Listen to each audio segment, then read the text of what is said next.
Hello, hello, and welcome to the My Sugar-Free Journey podcast. I am here today with Anna Vocino.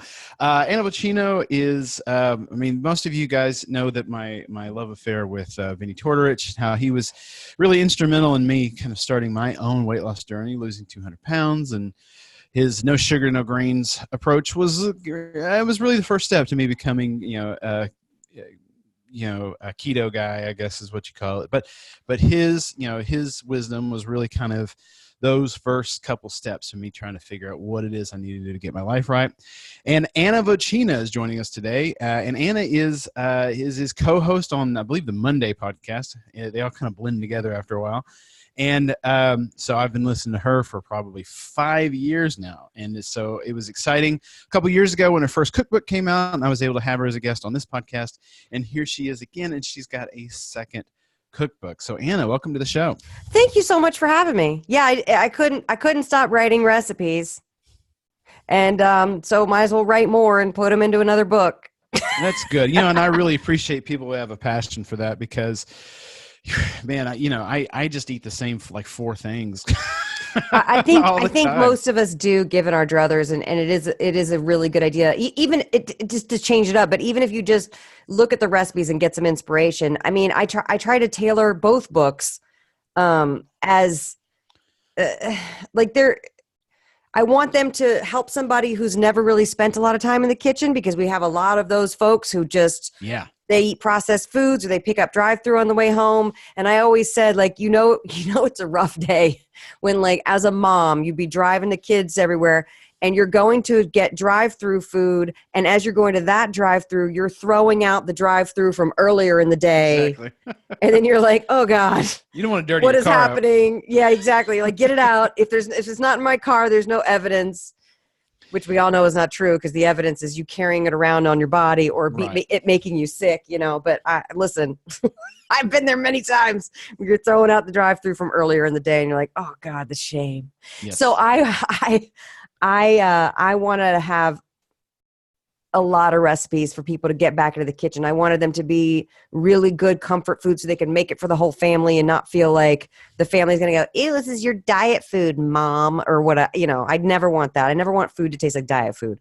Exactly. So before we get into the specifics with this new podcast, just in case my listeners don't know a whole lot about you, let's go in a little bit of your background, because I know that you struggled with a lot of dietary issues before figuring out that you had to be gluten-free, this has been a process that we've been following along on your podcast for years now. So what was your health like before no sugars, no grains, and all this stuff? And then how did you fine tune it over the years? Well, thank you for asking. A long time ago, excuse me, I was, back in the 90s when we were all eating SnackWells and pasta, but no fat. I was killing it, man. I was a size 2. Everything was great, but I was at the age of 28 diagnosed with celiac disease. And I didn't realize, and when I was diagnosed with celiac disease, I hadn't basically digested a nutrient like in my life, or basically since the autoimmune disorder manifested itself, which we're not quite sure when that happened. But I had always been quite thin. I had always had intestinal issues. I thought that was normal. I thought allergies were normal. I just thought, well, at the age of 28, it's so funny now because I'm 46 and I look back on it and I go, I can't believe I thought I was like, well, I'm getting old. I'm 28. Right. So this must be how it is. And I look back and I go, oh my God, you were a baby, tiny person. So then I got a DEXA scan. They always recommend that celiacs get a DEXA scan, which is a bone scan. It's really easy. You just lay in a thing and they take a scan of your body, and they said you have osteopenia, which is the step right before osteoporosis. And that was crazy for being 28 to have that. And anemic, all the things. No nutrients were going through my body. And what celiac is basically the immune system attacking the villi in the small intestines. And it's triggered by eating gluten. That's the only thing they know about it. So the only thing that they can recommend to do is to stop eating gluten. And all of a sudden in the 2000s, it felt like there was this upswell of people getting diagnosed with celiac. And I think the Celiac Foundation even says 1 out of 133 people has it. And so a lot of cases are undiagnosed. And it manifests in very strange ways. With me, it was intestinal and allergy. With my mom, who it's hereditary. My mom had severe depression, skin issues. She was so sick that because she was 58 when she was diagnosed, she was so sick, she was having to get a blood transfusion. Not even just giving her blood. She had to receive blood because her body was not manufacturing enough blood. Oh my gosh. It can manifest in lymphoma. There have been cases where people get lymphoma, but then once they cut out the gluten, their immune system's able to recover. It's a very strange disease. They don't know a lot about it. Like most autoimmune, they don't know a lot about it. Right. So I started in my usual way of like, well, I'm going to make all the foods that I grew up with gluten-free so that nobody would know. Like, I want somebody to come to the house and have red velvet cake and not know that it's gluten-free. And I started blogging about it. And then I also started putting on weight. And I think it's a combination of when you eat gluten-free, you're eating high carb, high grain, high sugar, compact. It's more dense even. The combination of that plus the villi in my small intestine regrowing and me absorbing nutrients and food for the first time in my whole life, And I slowly started putting on weight. Now, genetically, I'm pretty lucky because I didn't put on so much weight, So it was kind of like that borderline thing of like, well, I guess it's just when you get older, you just put on 20, 30, 40 pounds. Yeah, that's what I thought. Right up to 400 pounds. Well, I'm just getting old. Well, I think that it's easy to justify it, right? Yeah. Like, it's like, well, this is just, you get older, it's harder to do. And I hear other women talking who are 10, 15 years older than me. They're like, oh, what's your hormones? Oh, well, you can't, and they are right. It is your hormones, but food has a lot to do with how your hormones are acting. Right.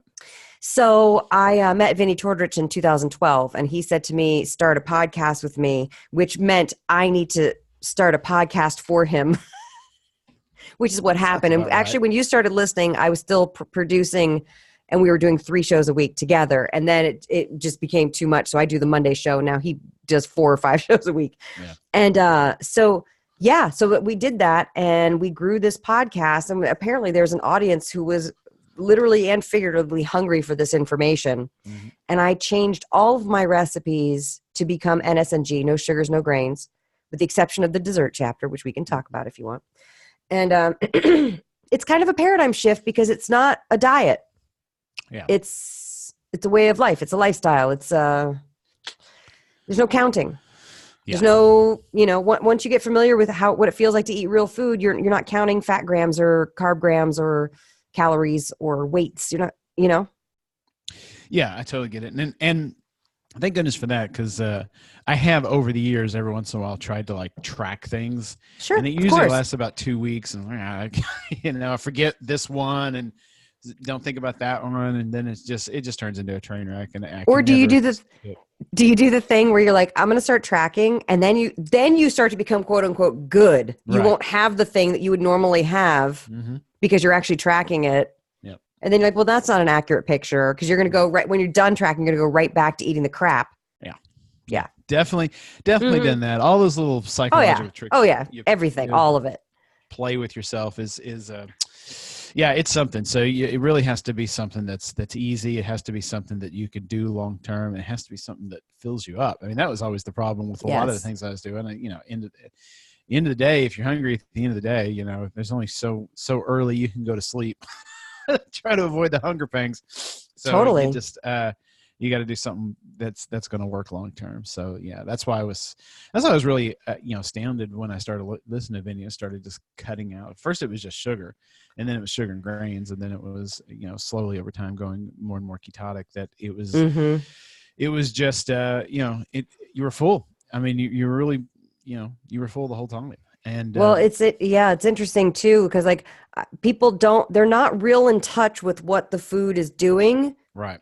And a lot of it is that we have disassociated our emotions so far from what's going on that like we just know that we have this reaction to something, and then next thing you know, I want Taco Bell, and you know what I mean? Like you haven't like put it together. Because you're not stabilizing it. But I always say everyone knows this feeling. At least in America, we know this feeling of Thanksgiving dinner, and you're like, yes. I'm going to gorge myself. You're Right. ready. Like you just had like a light breakfast so that you could be ready and your stomach is growling and all the food's there and it smells so good in the house. And of course, everyone sits and it's a free for all for about 7 to 8 minutes. Then everyone's like, oh God, I'm stuffed. 4 hours of cooking becomes a 7-minute free for all. And everyone's stuffed. And maybe if you're lucky as a family, you go for a walk or you throw a football, but most of us just go and sit and watch football, right? We watch football, right? Mm-hmm. And then 2 hours later, you're like peckish.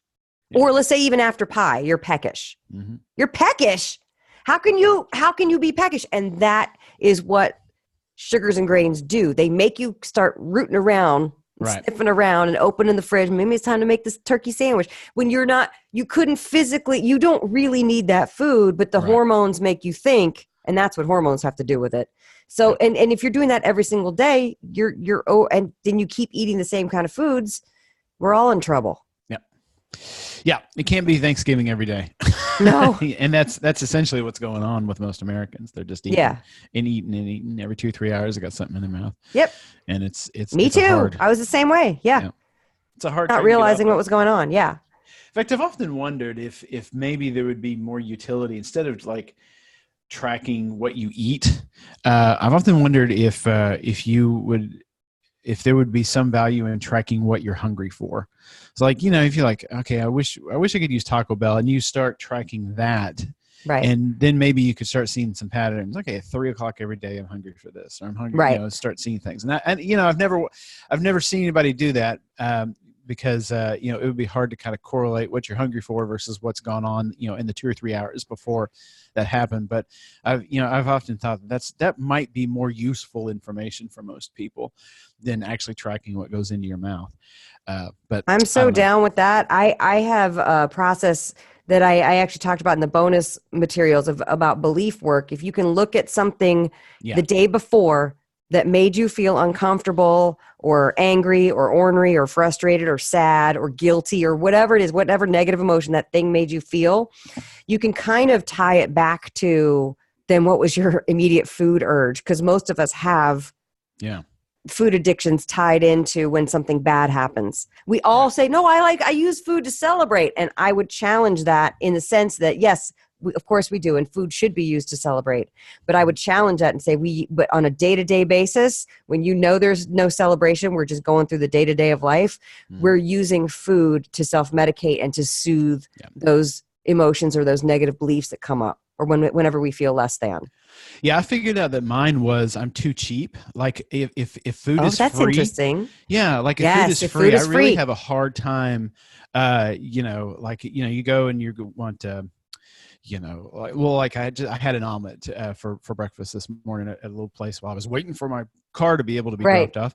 And she's like, oh, you want hash browns? No, I don't want hash browns. Well, there's no extra charge. And I felt that. I was like, man, there's no extra charge.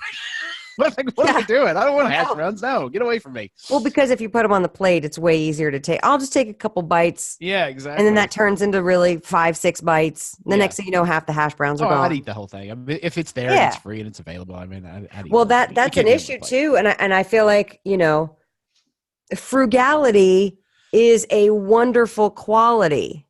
Like, I don't want to poo-poo that. Right. Frugality is necessary.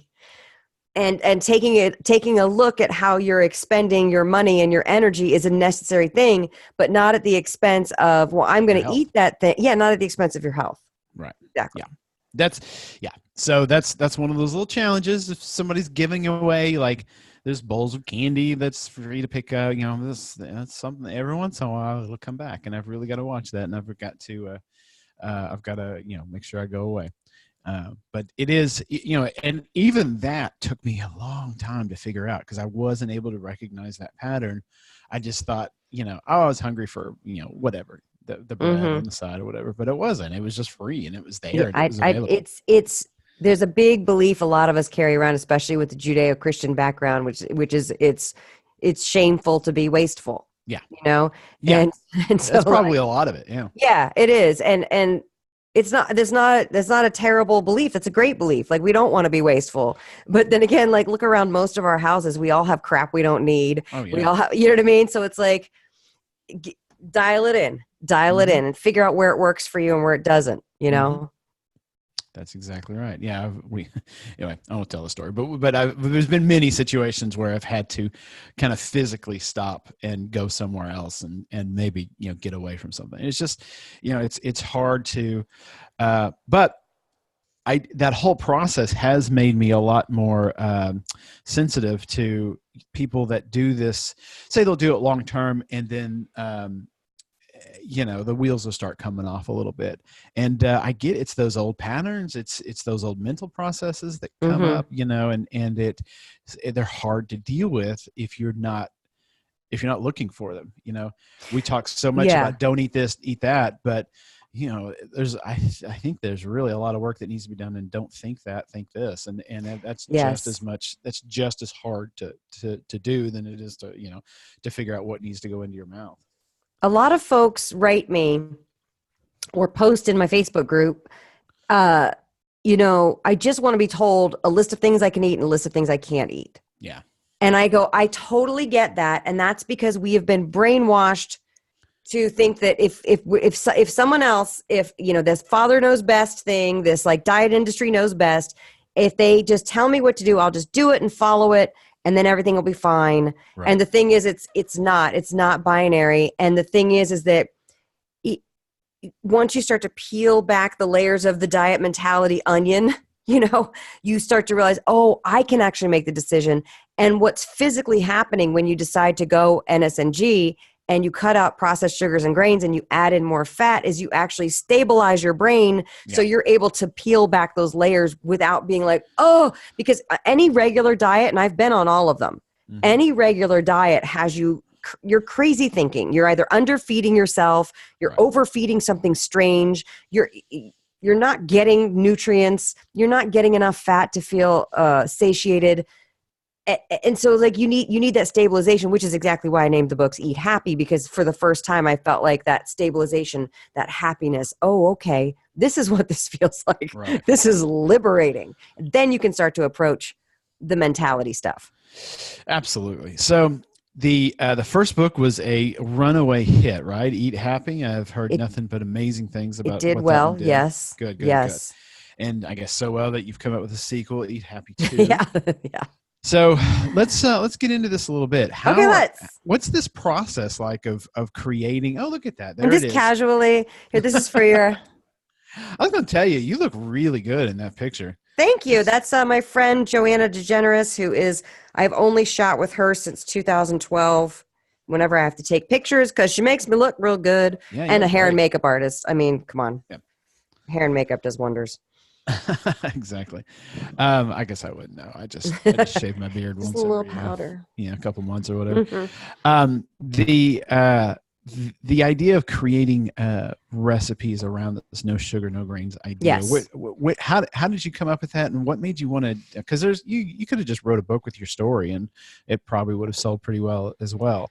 Why did you decide to do this? Well, I've always loved cooking ever since I was very little. I was the type of gal who I learned some baking from my mother, but I really did not learn cooking from her because she was a single mom. She worked all the time, and then she would come home and teach piano until 10 o'clock at night. She didn't have time to make dinner. So I would come home and I was only allowed to watch PBS as a kid. And, which of course I would sneak, the cartoons, but sure. When she wasn't there, but she'd come home and she'd feel the TV. She would funny. Feel it. It would be hot, and I'd get in trouble. But when she was home, I was only allowed to watch PBS, and it was the Frugal Gourmet and Julia Child who were on PBS doing their cooking shows, and I was like, oh my God, that looks so good. And then I would go to my fridge, and it would have nothing, like literally just skim milk and steakums and some carrots, and that's because there wasn't a lot of food around. Yeah, my dad used to make us fried bologna sandwiches. Bologna sandwiches, absolutely. And, as a kid, I loved them. Now, I fried one up for someone like a couple years ago, and took a bite. And I was like, "This is horrible." What was I thinking? This is so nasty. I will still fry up salami till it's crispy and put it in eggs. Like I love that feeling of fried prosciutto. I will still fry up pork products and put them on things because I got that. Yeah. I got probably that Southern like girl. Childhood. Yeah, exactly. And so I I've always loved food. I always say I learned how to cook from the cooking shows, and then from working for a catering company when I was in my 20s. That'll teach you how to chop things, and like thousands. You have to chop 1,000 onions, or you have to, so you learn your way around knife skills. My goodness. So I started writing recipes that are NSNG. For example, I had a polenta recipe on my website that was a great stuffing alternative for Thanksgiving. And then I was like, wait, this needs to be, if I do this NSNG, it would be better in this capacity. So I have adapted all of my classic recipes that I have been making for years in my own kitchen.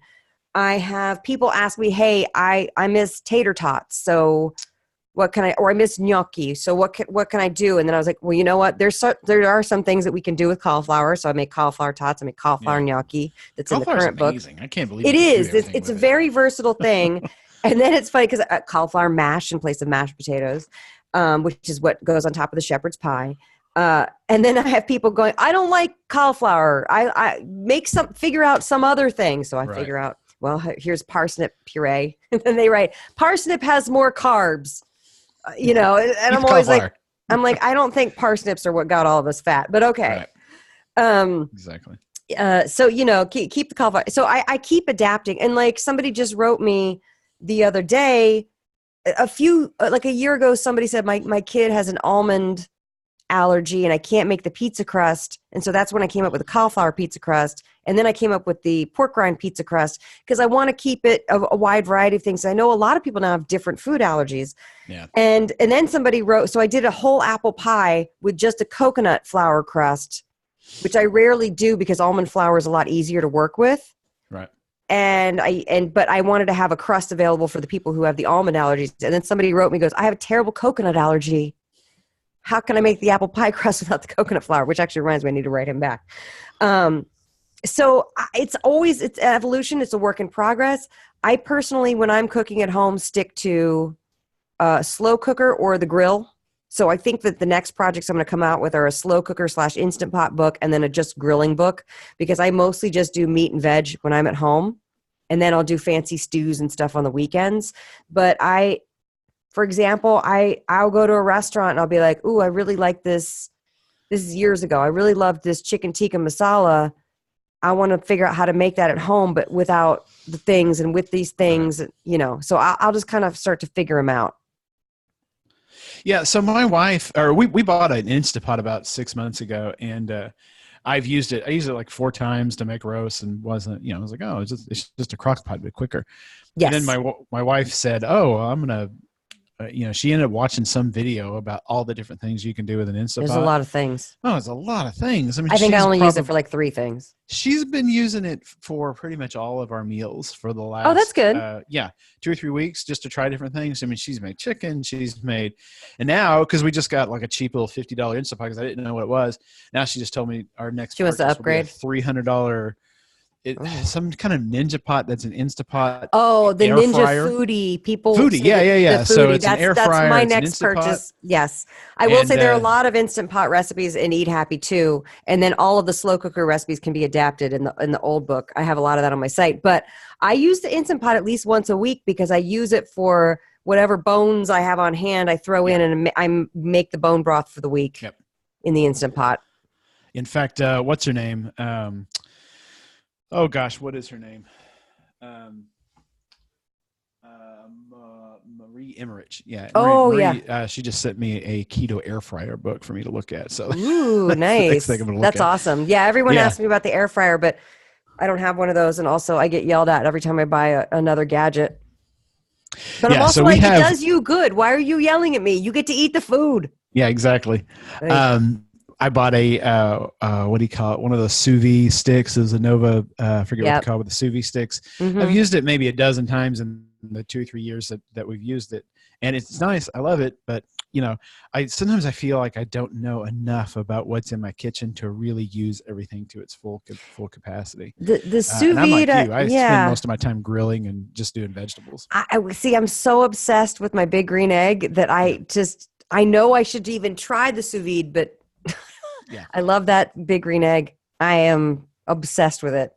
So it has never let me down. we decided to go, instead of with the green air, we decided to go with a gas grill, because I could just turn it on. You know, I don't I just blame want to go you. out there, turn Yep. it on, cook, everything come out, and that's we probably cook 80% of our food on that grill. Yeah. The except for egg my is a wife process. Yeah, And you have to have the right charcoal for it. yeah. Yeah. But I think I'm telling my wife the next big thing I want to buy is one of those wood pellet grills, because those things look amazing. Ooh. Yeah. Yeah. Those things look amazing. So I'm sorry, we got That's all right. got I'll off track talk a little about bit. grills all day. Yeah, my brother-in-law bought a wood pellet grill about 6 months ago, and every time he's like, you know, telling me all about all the roasts and everything that he's making out there. I bet it's so good. sounds I bet a good. roasted chicken and that would be so good. It's Like man, it would be like a amazing. Tuscan style, you know, so flavorful. Okay, now I'm gonna go get one. Yeah, go get one. Mhm. And there's always some new gadget, you know, that I want. Always. And it's hard to Always. kind of pull myself away. I wouldn't even have a huge kitchen, but apparently there's enough for one more thing all the time. So I remodeled my kitchen 3 years ago, and it's on the cover of Eat Happy too. And I threw out so much stuff and gave away a bunch of stuff, and then I was like, I don't even have enough stuff to fill these new cabinets, and then now it's it's full again. overflowing again. Yeah, that's why you got to remodel your kitchen every 3 or 4 years, right? Exactly. Or just move. Thank Just you for get a new enabling me. house. Yeah. That'd be good to do. Yeah. All right. So the first book went well. Yes. Why the second book? Well, people told me they were bored, Oh, wow. which I find hard to believe that I find that hard to somebody believe, made too. all 150 recipes, 154 actually, was the number in the first book. I say 160 plus in this one because there are so many recipes that I didn't even count as recipes, like recipe components and extra dressings and stuff that you could, you know, but there are at least 160, probably closer to 165, 170 recipes in this second book. Plus I did a little cocktail chapter. It has like 8 or 9 cocktails in there. Okay. Lower carb cocktails, I'll call them. So some are very low carb, but some have a little fruit in them. So, I just couldn't help myself. I just keep writing recipes. I really like doing it, and I'll probably keep doing it. Yeah, that's good. Eat Happy 3. It's a Why pain not? in the butt. Yeah. I'm not going to bet. lie. But the way I like to do things, because I want to do it right, and I want it to be beautiful, and I take all the pictures, and it takes time, and I wait for my friend Tori now to come to town. She'll come and stay for a week or two, and we'll knock out, you know, like 30 or 40, like in the time that she comes and stays, we'll knock out as many as possible because That's a lot. and then I'll just continue to test when I'm on my own. Yeah. Okay. The Eat Happy 2, walk us through like 2 or 3 of your favorite recipes. Well, we're talking about grilling, and I got to say, one of the best things about living in Southern California is the Mexican food. And so I have had so much carne asada. I've had great carne asada, and I've had mediocre carne asada. Mm-hmm. And I wanted to develop the way that I like it the best. I don't like a soaking wet carne asada. I like a dry rub. Yeah. So, and sometimes my dry rub, well, this is actually legit a dry rub. The carne asada here is a dry rub. But sometimes my dry rubs, I put a little bit of olive oil in to get them to kind of stick to the meat. But this carne asada dry rub is phenomenal, and it's very simple. You just mix up the spices, throw it on the meat, and then grill the meat. And since it's skirt steak or flat meat, depending on what part of the country you're in, it doesn't take that long to cook it. It didn't take very long at all. Doesn't take long at so all. it's you're just rubbing it on there and putting it directly in the grill. You're not having to let it sit. I mean, you could let it sit, of course, if you wanted to, but you don't have to. Well, like some marinades, you know, you got to let it sit in the fridge. Yeah, I will say, like the lemony chicken thighs in the first book is a very popular recipe, and that's because we're using bone-in, skin-on chicken thighs, and the longer you let them marinate in that lemon juice, the better they're going to taste. Yeah, lemon juice is acidic and it softens. Right. It almost starts to cook the chicken. I don't want to say cook the chicken because it doesn't really do that, but it almost starts to do that, but it softens it so much. There's a lot of really fun weekend recipes, I call them. There's Instant Pot Beef Pho, which is a Vietnamese beef broth soup. And if you've ever had pho, I like saying pho. Yeah. If you've ever we had, have one over here on here that's just the letter Q, and it's the Yeah. it's the fuck. Yeah. yeah, Yeah. they like to make that pun. Yeah. So I grew up with one of my best friends. His mom is Vietnamese, and so she would make the things, and they're so good. And so then we would try to find Vietnamese restaurants that were authentic and that would taste good. And then all the pho restaurants started opening that are not necessarily authentic Vietnamese, but they're doing what they can.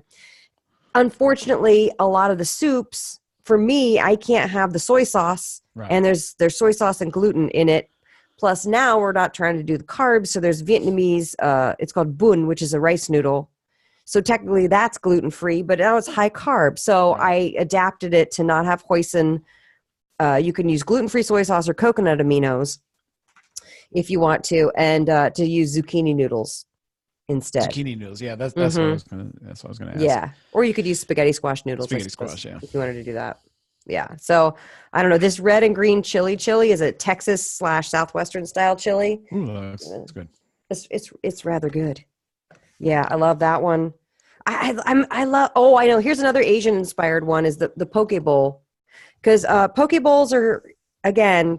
I don't know about in Dallas, but in LA and New York, there's a proliferation of poke bowl restaurants, and they're filled with sugars and chemicals, and so make your own at home. Yeah. Try not to sneeze. Yeah, that's exactly. there's a little poke bowl place that ended up around the corner, and my daughter was like, "You got to eat there. You got to eat there." I was like, I didn't even know what it was. I've never had a poke bowl, and it's like meat and rice. I'm like, honey, I don't think I can eat anything here. I mean, what? They put. I know at the stores they'll put greens, or some of them they'll do zucchini noodles, but then just the sauces are not good. They're not good. Right. Yeah. I mean, they taste good because they're filled with sugar and chemicals to make you go, "Ooh, I need to come back here." Right, exactly. But I'm trying to recreate those things so you can do them at home, and there are more pictures in this book too. So it's funny because now that the book has been out for a couple of weeks, people are only making the recipes with the pictures because that's what subconsciously they're like, "Oh, I want to make that." Right. And there's still a few that don't have pictures. So that phase will happen maybe in like a month. People will start making the ones like, I read that. They actually just read it and had to visualize it themselves. That's why I only eat at Denny's. There's a picture of everything. Only moons over my hammy and only at Denny's. Over my hammy. That's exactly right. All right. Well, I'm excited to. I haven't got my copy yet, but I will shortly, and we'll see if we can't start taking some pictures and post them. So we made several of your. There was one that was like broccoli and it was like, gosh, I can't even think. It was like broccoli bacon. I was like bacon broccoli. Yeah, and that was really, really good. I enjoyed that quite a bit. So I was grateful. I challenged myself because I was so tired of not liking broccoli. And so this was years ago, and I started challenging myself, and I was like, well, let's cook it with some bacon and put some pine nuts and some lemon juice and some Parmesan on there. And it just all really works. And I credit that for if you want to get kids to eat broccoli, make them that dish because that's a very kid-friendly dish. Yeah, we do something similar with Brussels sprouts. We fry them same concept in bacon grease, and then do you guys have? So I asked people this. Southwest people get it, but do you guys have tahini, the chili? I have tahini because in Southern California we have it. Yeah, but it's quite delightful. Yeah. So we use a lot of tahini in some of those recipes, but nobody, only about 10% of the people that come on this podcast have ever even heard of it. I'm like, man, this is the spice, man. I think it's a regional thing. It's kind of like how Old Bay is only in like the Delmarva Peninsula. Right. Okay. People now have it outside of there, but you don't really find it at the grocery store. Yeah. All right. Well, Anna, I really appreciate you coming on. Tell my listeners where they can get your book and all that good stuff. Well, my book is available at Amazon.com or BN.com. Right now, where it is not available. You know where else you can get it? If you want to support the indie bookstores, which I think you should, and you want to find a store near you, go to indiebound.org and put in your zip code, and it will tell you all the bookstores. And any indie bookstore can order this from the distributor if they don't already have it in stock. And it takes no time at all for them to drop ship it to you. So if you want to support the indie bookshops, do that, or Amazon or BN.com. Fantastic. And where can they find more about you, your internet presence, and all that good stuff? I am at Anna Vocino on all the socials. I am on, especially, well, I answer questions on Twitter. I answer questions on Facebook. There's the Anna Vocino Eat Happy Facebook group, which is a very active and delightful group. And I am also on Instagram. Instagram is my favorite of the social medias because I like doing stories. Mm-hmm. It's fun. So yeah, come find me on the socials. Perfect. All right, guys, we're going to put links to all of that in the show notes. You can find that at mysugarfreejourney.com/podcast. Anna, thank you so much for coming on. Thank you. All right. Appreciate it, guys. We'll be right back with some more information.